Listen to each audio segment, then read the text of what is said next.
pleasure it is to be here. That might just be all she wrote, but New York has pulled back by some Mars. Oh my God, what a dart! Yeah, sick place from Hago. There we go. Gonna be burning down, and we still have SBB with the EMP as well. He's waiting for the opening. There it is. EMP goes down. 3 of them silenced on the side, and that's 2 big kills because of it. E-Buddy, and he is gonna use it instantly. No hesitation. Hagopun gets cut off from the rest of his team, and New York Excel right now go into town. Mono got the angle. Yep, they're gonna be taken down. They get the sleep now on the Luffy. Oh dear. Nice body block. Gumson steps in front, but they still manage to get the hit in. Your home team, it's the Atlanta Rain! That could hurt them here. Straight away, the summer's been lost for the Toronto Defiant, and Pokemon goes for the Primal Rage, and this is not where you want to be if you're Toronto. You're caught inside this small room. They're getting juggled. Welcome to the circus, Toronto. In this match, payload sailing close. Aid has to get there and stall it out. So does Logix. He's trying. Mangetsu up to the right-hand side, and here comes Gods. Steps up, throws down the Graviton Surge, but his teammates are falling like flies. Gods pushed back. Neko on that right-hand side. It won't be enough. But Mangetsu is down. Dogman finds a connection with the Bionic Grenade, and Ursa's just going to try and hold the fort here on the payload. This is where it happens. The Atlanta Rain finally able to set their feet, and there's no one from the Defiant to challenge. That's the series. Dorado goes to the Atlanta Rain, a series 1, 3-1, and the home team gets the W in their first home game.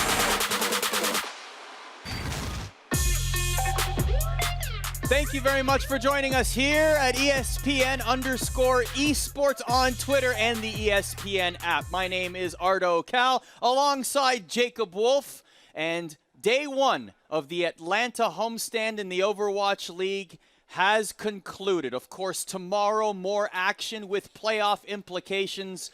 But, yes, redemption is coming. We made a bet on the pre-show, Jacob and I, for the matchup between the Toronto Defiant and Atlanta Rain. Toronto boy, Atlanta boy.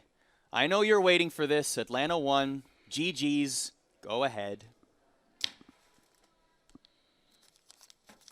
ATL. ATL, ATL, ATL, ATL, ATL, ATL, ATL, ATL, ATL, ATL, ATL, ATL, ATL, ATL, ATL. ATL, ATL, ATL, ATL, ATL, ATL. What? Are you Kawhi? Really? Are we done now? Can we put them down? We can move on from this? Okay, now we're done. Thank you for sticking with us through all of that.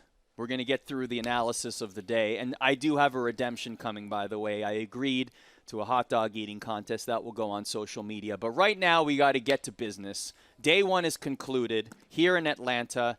Overwatch League homestand. I will say this, having been to both of them in Dallas and in Atlanta, the vibe here, Jacob, certainly was different than Dallas. This felt like, I don't want to say the word subdued, but the vibe of the crowd matched the venue, I will say. In Dallas, hockey arena, 4,500 raucous fans, but here, especially in moments where Atlanta was not involved, it felt like a more polite audience, and it was more of like an audience that you would see at a ballet or an orchestra, as opposed to fans watching, say, an esports event or a sporting event. Well, that's in part because the venue, right? Like, yeah. This is a performing arts center. The types of things that have gone down here. We mentioned earlier in the broadcast, there have been esports events here before. And that's also a little bit of Southern hospitality. Give the people of Atlanta a little bit of credit. Yes. Right? Like, most people were very nice. May I say that the Atlanta Rain entrance for their matchup against Toronto, all joking aside, between our bet here, but that entrance was terrific. I thought it was very well executed. I love the entrance through the crowd, the smoke, the lights, then them on stage, Defran, the reveal underneath the mascot suit. I thought that was extremely well done. So shout out, props to the Rain for having a terrific entrance. That vibe was unbelievable. We really like our birds in Atlanta. So Defran, thank you for being an honorary bird. The Falcons, you know, rest in peace, our Thrashers. Yes, certainly. We will talk about all of the matchups. We should mention that the Homestand home teams are still undefeated. Dallas went 2-0 on their weekend, and in fact, only one map has been taken away with Atlanta winning 3-1. We're going to get to everything, though, break it all down, and preview Sunday. So thanks for joining us here on Twitter at ESPN_esports. Always send us a tweet, by the way, if you have some thoughts. But let's get to the results. The Excelsior had an easy time against the Mayhem, and then we got a little bit of an upset at the end there, Jacob. We did, yeah. I mean, I was impressed to see Florida Mayhem at least fight a little bit, and then the Justice looked like they were going to take away with that second match. Obviously, the Rain beat the Defiant. I think, at least I thought that was going to go that way. And then lastly, you know, the upset. Guangzhou Charge really beating the Dragons makes some really big playoff implications for tomorrow. And an incredible match between the Charge and the Dragons. Well done to the Charge. Yeah, you mentioned it. Philadelphia and Shanghai on a collision course win, and they're in. Let's talk about today's matchups, however. Excelsior, Florida Mayhem, a 3-0. That scoreline might be a little bit deceiving, though, as we take a look at the NYXL, the matchup here, how it went down. Because the Mayhem did start strong, Jacob. They did. It looked like the Mayhem were going to set off a bomb here in Atlanta and upset the Excelsior, one of the best teams in the league. You know, they're having a great stage, but the Mayhem really sort of came out. They looked like they were going to put it down. And even though... How about this from Zephyr? Incredible by Zephyr. We saw a lot of Farah today. I was impressed by all the Farah. What do you credit that to? You were mentioning that. Well, why did we see a lot of Farah here? I'm not entirely sure. You know, it was something to see a little different. I think a lot. I mean, some of these teams can experiment around. Many of them have no playoff implications at this point, right? They have no shot. This is some of the worst teams in the league. They can play around a little bit. We saw far less goats than I expected throughout this weekend. And the meta's being phased out even more. Yeah, which is really interesting, right? Especially in the idea of proposed 2-2. But when you look at this match, you know, at least Florida looked like they were putting up a little bit of a fight here in almost every match. And so even though the NYXL cleaned the floor with it, it did look like Florida was at least competitive. It was definitely some of the best play I've seen Florida put in recently. Now, do you think this is more a credit to the fact that Florida played very well, or is this more a concern on the part of NYXL, particularly going into the playoffs, as they did clinch a position here? It's interesting, right? Because the NYXL have been known to sort of be chokers in the playoffs, which is a rough position to be in. You know, it is a little concerning. They need to sort of get it together before they go back to LA and play those stage playoffs. So, yeah, you know, looking at it, I'm not sure. Despite saying that, however, NYXL are still the only undefeated team in this stage, and as we mentioned, they did clinch one of the two available playoff spots going into this weekend. So let's see what happens with that remaining playoff spot. Let's go to our next matchup, the Philadelphia Fusion taking on the Washington Justice. Philadelphia needed a win here to keep their playoff hopes alive, and they did exactly that, defeating the Justice by a final of 3-1. But we have to give credit to the Justice here, especially taking that first map. They looked great, particularly with Stratus coming in. Yeah, Stratus played incredibly well. As you can see here on Doomfist, he got 4 kills in a row. Impressive match overall for the Washington Justice. They took the first map. They made the second map incredibly competitive. You know, arguably Florida and Washington are the worst teams in this league. Generally, they've had really bad seasons, and so to see them both come out kicking today was very surprising to me, particularly against a team like New York and a team like Philadelphia, who are actually very good. You know, it's really, really strong, but obviously we got to give the Philadelphia Fusion a lot of credit. They were the finalists last year in the grand finals at the Barclays Center in New York, and they have a lot to play for. They want to make the playoffs. They want to make it all the way to the final again and repeat because that's in their home arena. After that first map taken by the Washington Justice, it was all Philadelphia. Poco was the man of the match. 23 final blows en route to victory for Philadelphia. So that took care of their side of the equation. Philadelphia able to secure that victory, keep their playoff hopes alive. What did you make of their performance overall, especially after losing that first map? Were you impressed by how they were able to rally and regroup and lead themselves to victory? It almost looked like they got hit by an Ana because they were sort of asleep in that first match, right? Yes. They looked like they were asleep, and then it was like, oh no, we lost, let's bring it back. And they just dominated throughout the next couple of matches. you know, and then walked away with the 3-1. But it did look like they were a little bit vulnerable there. And they're not someone like the New York Excelsior or the San Francisco Shock or the Vancouver Titans, where we think that they're some of the best teams in the Overwatch League. Don't get it twisted. The Fusion are still battling for that playoff contention tomorrow. So they're not a fantastic team, but they are a really good team, and they shouldn't be at least close like that in several different matches with someone like the Washington Justice, who's one of the worst teams of the league. So you're saying really there still is that giant gap between the top 3 teams and basically everyone else battling for those remaining playoff spots? Yeah, I mean, maybe it looks differently than that in the playoffs when we move there, but we saw some vulnerability today from both Philadelphia and Shanghai, who battle tomorrow. So, you know, even if they do make the playoffs, it's an interesting position to be in. Well, speaking of vulnerability, we'll get to it a little bit later on. Shanghai, certainly we saw that from them in our final matchup, but let's get to the third matchup. It was the hometown team, Atlanta Reign, taking on my hometown team, the Toronto Defiant. Talk about upsets. Mike, can you believe this? Atlanta won. What? How on earth could that have? I mean, Toronto must have let them win. Wow. I'm not going to pull out the Thundersticks again and slap them in your ear. However, it's very tempting. But yeah, I mean, the Atlanta This was Reign, awesome. I loved this entrance. I can't say it enough. Kudos to the Atlanta planning. There's Defran, who we didn't know. We thought just a mascot there. And actually, you can see me in that shot there. I'm actually in the crowd watching this because I was enthralled by it all. But then we got to the highlights, and honestly, it was a hotly contested matchup. Particularly in this first one, Atlanta took that map, but then Toronto came back pretty quickly. some impressive Pharah from Mangachu again.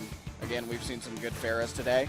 Overall, though, you know, both of these teams, they were at the same match score, and so it's interesting to look at them and sort of see who's better, right? This is a matchup, but a lot of people I talked to thought the Atlanta Reign would win today, not just because they're in the hometown crowd, but because they looked like they're getting a little bit better. And, you know, the Toronto Defiant just brought in Mangachu. There's a little bit they have to reduce part of their synergy. They're still working on it. And so I think the Atlanta Reign are definitely the better team. They won that today. And, you know, these teams they're similarly footed. Right. You know, Massa with a great performance as well for Atlanta. Really one of the bright spots that really popped off in this contest. yeah, and I mean, Logix has been having sort of a good couple of games, and he was not terrible this match. No. He didn't perform as well as I expected. If he would have performed as well as I expected, maybe Toronto won this, but Perhaps, well, one of the big Toronto storylines going into this was just the different composition of the roster, right? Mangachu Logix wasn't even in the Overwatch League to start this stage, or start this season, right? So the fact that he has a spot here and has been looking good, definitely looked good last week against Houston, and now here he is, maybe not his best game, but still, Atlanta, for all joking aside, definitely deserved this victory here in front of the hometown crowd. And I will say, for all the talk that we had at the top of the program, talking about the crowd and maybe how they weren't as engaged perhaps as the Dallas crowd in that homestand, during this matchup, they certainly supported their hometown team, which is very interesting because we talked about this on the pre-show. Just the fact that Atlanta is in a bubble in terms of Overwatch League teams, right? It's not going to be a lot of people that are traveling to Atlanta for this homestand because there aren't any cities really within driving distance. So the fact that Atlanta fans came in full force, you saw a lot of jerseys, Atlanta Reign jerseys in that audience. Yeah, Pokepo and Defran and all of these various different players that have been on this team that are really famous. Those are the guys that we saw jerseys walking around that show for. I do think, you know, even though today was the match of the week for Atlanta, and for the league, I do think tomorrow may be a little bit more hot when they play the Florida Mayhem, because I do know there are Florida fans that drove here that support that team, and so maybe that's a little bit more contested. It'll be interesting to see. It is a 10-hour drive from Miami, and yes, it is indeed hot Atlanta, being 91 degrees Fahrenheit outside. Luckily, there's an air conditioning unit directly above us right now that is nicely, gently giving us that cool air that allows us to not get sweaty on this set. So thank you very much to the Cobb Energy Center for placing us in this exact position. Thank you. You are terrific. Let's get to our last matchup. Shanghai taking on Guangzhou. Guangzhou's playoff hopes essentially dashed with Philadelphia winning their matchup. So they were looking to play the role of spoiler. And spoiler alert, they did. They did in spades. They, in fact, took a 3-0 lead in the victory going into that fourth map. And how impressive. Happy, a 48% critical hit accuracy. Are you kidding me? Yeah, this is a really impressive match from Guangzhou. You know, they do look good. They look like that they could actually compete. I'm excited to sort of see them play some tomorrow. But, you know, overall, this is super important because this makes sort of the stage playoffs between Philadelphia and between Shanghai really interesting. It puts a really big onus on tomorrow. It's the thing to watch tomorrow because of the Guangzhou Charge. They really figured this out, and they did play spoiler. We were looking for it all day. It looked like Florida could potentially do it with how they played early. Washington looked like they could potentially beat Philadelphia, but Guangzhou ended up being the spoiler of the day, the Chinese teams. I feel like Hotba was on the sides, you know, tipping his cap a little bit too, being like, there you go, Philly, what's up? Yeah. On the Setting it up sides. for his big team, for his old team. Do you credit this more to Shanghai just having jitters on stage or not playing as well as we have seen them play recently, or Guangzhou really gelling as a unit in this one? I feel like Guangzhou really gelled well. I wouldn't say jitters is necessarily what they're going through right now because, look, they're like, this is not that much different from Overwatch League Arena. Overwatch League Arena Blizzard Arena can hold a lot of people. But this, you know, this is only a 2,700 capacity venue. It's not like this is huge. You know, it's not like they're like in Barclays Center or in Wells Fargo Center. You know, it's not, the stakes aren't that high. They feel much higher, I'm sure, but not the same. So as a result of this, and you're going to continue to see right here that the Shanghai Dragons just could not keep up with Guangzhou in this matchup, so Guangzhou takes the victory. Unfortunately, their playoff hopes ended with Philadelphia's victory, so tomorrow that means we are on a collision course for that final playoff spot. The first matchup of the day on Sunday will be Philadelphia taking on Shanghai. So for all the conversation that we've been having even on this desk about how some of the teams here may not be as strong as we would like to see them, perhaps 3 basement teams here, as we look at Sunday's schedule, suddenly that 12 noon matchup is so tantalizing because it has all the stage 3 playoff hopes at stake. Yeah, I mean, it's everything, right? Whoever wins that first match of the day tomorrow at noon is in the playoffs. And maybe they could make a run for it. You know, Philadelphia both of them looked a little shaky though, right? Because Philadelphia lost a map to Washington. We were just talking about how Washington is not one of the best, it's one of the worst teams in the Overwatch League. So what are you doing? What are you doing, Philadelphia? And the same thing with Guangzhou, right? Or Guangzhou. Like, they beat the Shanghai, and Shanghai shouldn't be losing to them if that's what they want to do. Right? So this is an interesting scenario. It looks like both of these teams are vulnerable. I don't know if you can be vulnerable against the Vancouver Titans, the San Francisco Shock, and the New York Excelsior. Yeah, I mean, it leaves you open to a lot of things. The three-headed monster of the Overwatch League constantly looming over the playoffs. But, of course, NYXL hasn't necessarily had success in the playoffs. So let's look at some statistics here between the Fusion and the Dragons here as we get set for this matchup tomorrow. By the way, it will be on the ESPN app, and the matchup at 2 p.m. between Washington and Guangzhou will be on ESPN2. But take a look at these stats, Jacob. Look how close they are, man. If you look through the entire stages, there's only a 1-game difference between the two of them throughout all the stages. These teams really feel competitively matched. And, you know, we were just talking earlier about how we want to give a lot of credit to Shanghai after being one of the worst teams in all of professional sports in history, right? And now they retooled the roster, and now they're back. But Doa made a good point. I mean, that's like night and day. It's like a different, it's a completely different roster. From inaugural season. It's really interesting. But on the Fusion side of things, you know, we're showing some highlights here. Carpe he was the runner-up for MVP last year behind Jonak, and he is really at the center of this team. And with the Dragons, they've looked better.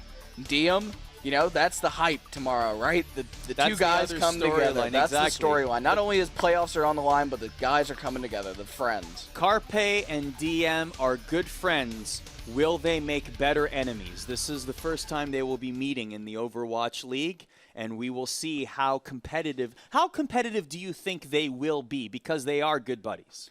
I think they'll be very serious. You know, even though they're friends, they will take this really seriously, and I think they'll compete with one another. Yeah. Do you think that they have like a side bet going on? Maybe the loser has to post something nice about the other on social media. Yeah, maybe. Maybe not much a hot dog challenge. Don't do that, Carpe and DM. Do not bet a hot dog challenge. I regret it right now. I have to eat 4 hot dogs as fast as possible. Don't do it.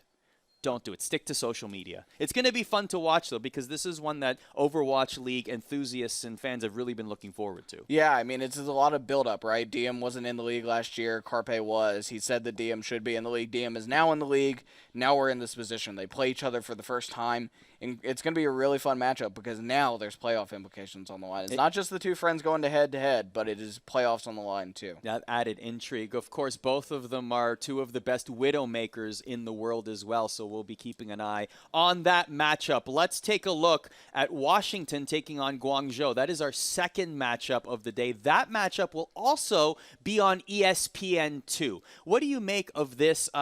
This could be an upset in the making, so to speak. Washington, at least on paper, stack up pretty fairly against Guangzhou.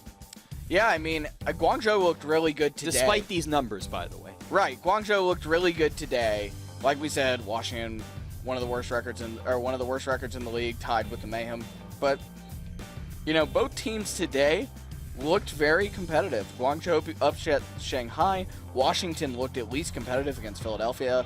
So I'm looking forward to this match. Even though there's not really much on the line here for tomorrow, Guangzhou is out of playoff contention. Washington wasn't even close. But when you look at it, this is at least an exciting match because both of them sort of played pretty well today. Guangzhou, for all intents and purposes, maybe slim chances for overall playoffs, but still in the hunt, so can't completely let their guard down. Let's talk about this. The 0-7 club. Oh, the rarefied air of the winless stage. Only LA Valiant, Houston, and Shanghai have experienced that elite club, that status, going winless in a stage. Do Washington join them tomorrow? I think Washington will join them tomorrow. I think Toronto might too. Oh, how dare you, sir? I mean, they are playing NYXL. We're going to get to that in a second. But Washington joins them. You feel Guangzhou has this one? Yeah, I feel like Guangzhou, just by upsetting the Dragons today, they seem like they got it together. Tomorrow, they should beat them. They're the better team on paper. Well, speaking of should beat them, let's talk about the Florida Mayhem taking on the Atlanta Reign. That is our third matchup, a 3:45 Eastern start. As we take a look at the statistics here, you'll notice that the Atlanta Reign, of course, coming off a victory against Toronto. Momentum and confidence will be on their side, despite both of them really having poor statistics at the moment. Yeah, like we said, this should be one of the most competitive, hype matches, I think, of the weekend. You have people from Florida, all of Florida, not just Miami, but all the way down. What do you think the breakdown will be? How many Florida fans do you think will be in attendance? I'd say probably like 30%. Really? 20 or 30%. Wow. Do you think they came up in buses? They organized like bunch. I know a lot of people that came up. Wow. Ownership group drove from Miami to here. So you look at this, and I think Florida is really. They are regional rivals, even though they're not super close to one another. So I do think this is a really exciting match. I think that there's a lot of pride on the line, if nothing else. This could also be a showcase matchup for the Reign. I know they just beat Toronto, so that certainly showcased a lot of their skills. But I mean, this will certainly also give something for the hometown to cheer for. It's exciting to see them potentially go 2-0 in their hometown, right? I think that would make fans very, very happy. So this matchup will be at 3:45 Eastern Time. It will be on the ESPN app. And our last matchup will be Toronto taking on NYXL. Lots to talk about regarding NYXL. Just the fact that, yes, they are undefeated, but there's a lot of uncertainty with this team, which is surprising, especially as we go into the playoffs. But now that uncertainty has seeped into the stage results, which is rather new for NYXL.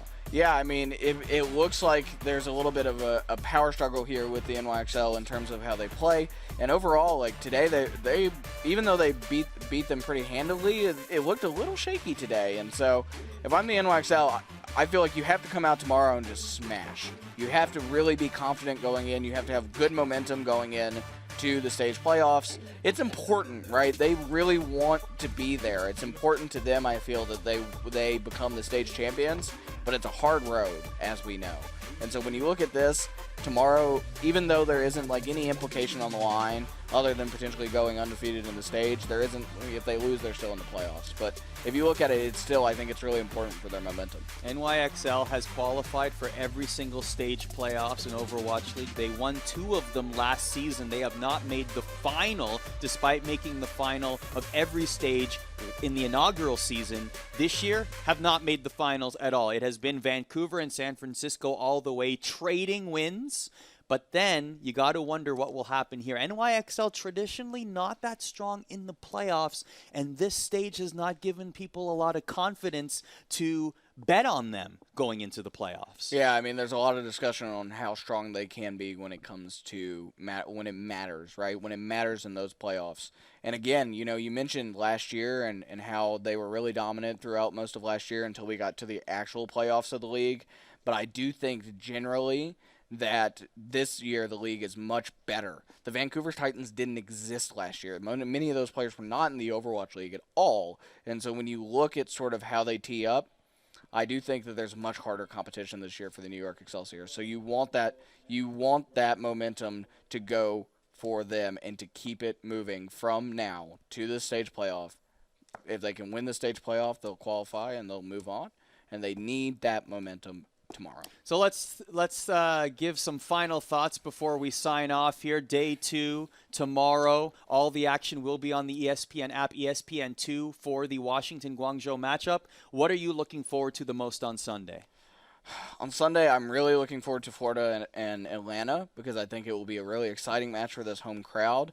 But honestly, Philadelphia, and Philadelphia and Shanghai. Yeah. And seeing how they match up with one another. That's all the marbles. I love how that's up with so many playoff implications. For me, I am looking forward to Atlanta's entrance. I wonder how they will top Saturday because it was such a great entrance. But there is also a showcase matchup between Mangachu of the Toronto Defiant and Defran, who still streams for the Atlanta Reign. And may I make a bold prediction, folks? I believe, despite the result here today on Saturday, the fact that the Atlanta Reign defeated my Toronto Defiant, it will be Mangachu taking Defran to school. Take it to the bank. And if I could bet on it, I would. But I won't because I don't want to eat more hot dogs. On that note, ladies and gentlemen, thank you very much for joining us here on ESPN_Esports Twitter. Thank you to Darren Quilinski, Mr. D. Quill, Dave Presley, Thomas Tishio out in Bristol, Connecticut, and our entire crew here joining us live. We will have some exclusive interviews and more content for you tomorrow, so keep it locked on the ESPN_Esports Twitter account. For Jacob Wolf, I'm Arda Ocal. Thank you to the Bud Knight too. How did the Bud Knight show up? Shovel Knight showed up on our show. No idea. We'll catch you next time. And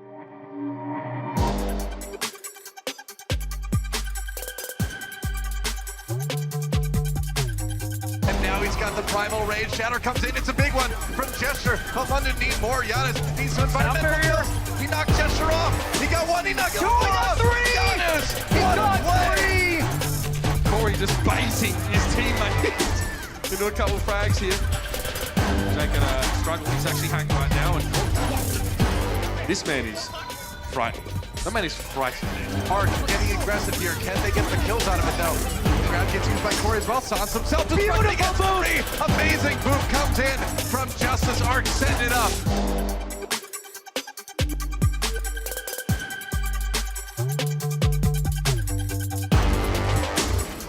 Has the barrage, and he goes for it! And triple kill instantly, making 5 really. His face is taken out of that mech. This is the bumper spot. You don't know the Rhine is there because you're not checking that corner. Oh no! It's a 4-man Earthshatter and Shu with the double grenade. Lane lurking. How aggressively are they? Oh, they're playing it super aggressively. They're doing it. Nobody would have expected the EMP to be there. Full team EMP from Eileen. Really good time, might win, yeah. Tough though. Oh, well, Mind Straight in on top of him, and the Dragon Strike from Nero takes down both supports. Storm arrows in for Youngjin, and man,